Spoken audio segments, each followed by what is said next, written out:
அல்லு அர்ஜுன் கைது.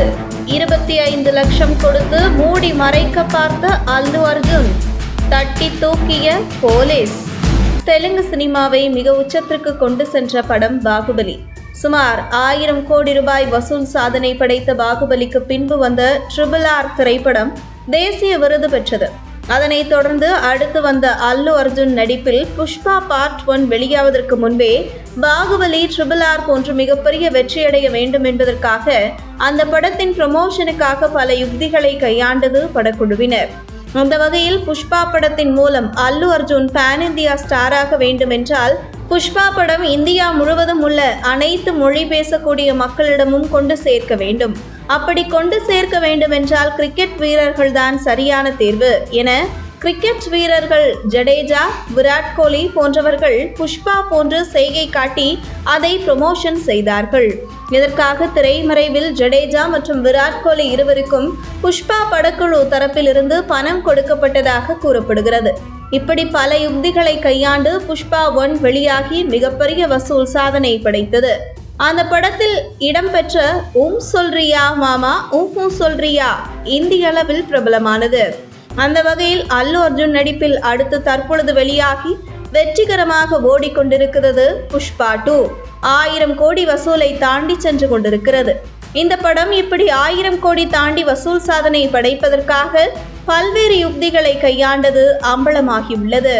அதாவது படம் ரிலீஸ் ஆகி 3 நாட்களில் மிகப்பெரிய வசூல் படைக்க வேண்டும் என்பதற்காக ஒரே நாளில் தொடர்ந்து பல ஷோக்கள் திரையிட வேண்டும். மேலும் படம் டிசம்பர் 5 வெளியாவதற்கு முதல் நாள் டிசம்பர் 4 இரவு ஸ்பெஷல் காட்சிகள் எல்லாம் போட வேண்டும் என்று முடிவு செய்தது படக்குழு. அதற்கு அந்த மாநில அரசாங்கமும் அனுமதி அளித்தது. மேலும் புஷ்பா 2 படத்திற்கான டிக்கெட்டை இஷ்டத்திற்கு 1500, 2000 ரூபாய் என திரையரங்குகள் விற்பனை செய்தது. இதற்கெல்லாம் அந்த மாநில அரசாங்கம் கண்டுகொள்ளவில்லை. இந்த நிலையில் ஆந்திராவில் உள்ள சந்தியா திரையரங்கில் புஷ்பா 2 படம் பார்ப்பதற்காக 39 வயது மதிக்கத்தக்க ரேவதி அவருடைய குடும்பத்தினருடன் வந்தார். இவர் அல்லு அர்ஜுனின் மிக தீவிர ரசிகை ஆவார். அப்போது அந்த திரையரங்கிற்கு திடீரென்று அல்லு அர்ஜுன் என்ட்ரி கொடுத்த நிலையில் கூட்ட நெரிசலில் ரேவதி என்பவர் பலியானார். அவருடைய மகன் தீவிர சிகிச்சை பிரிவில் அனுமதிக்கப்பட்டுள்ளார்.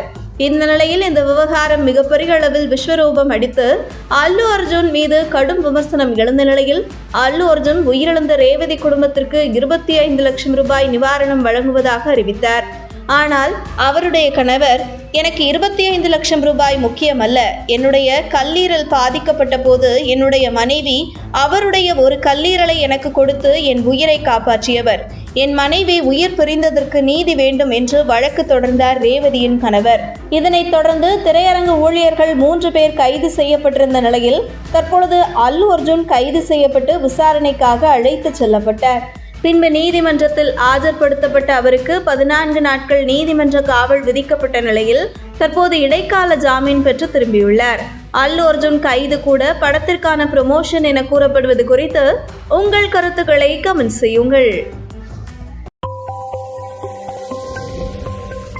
உங்கள் தின சேவல்.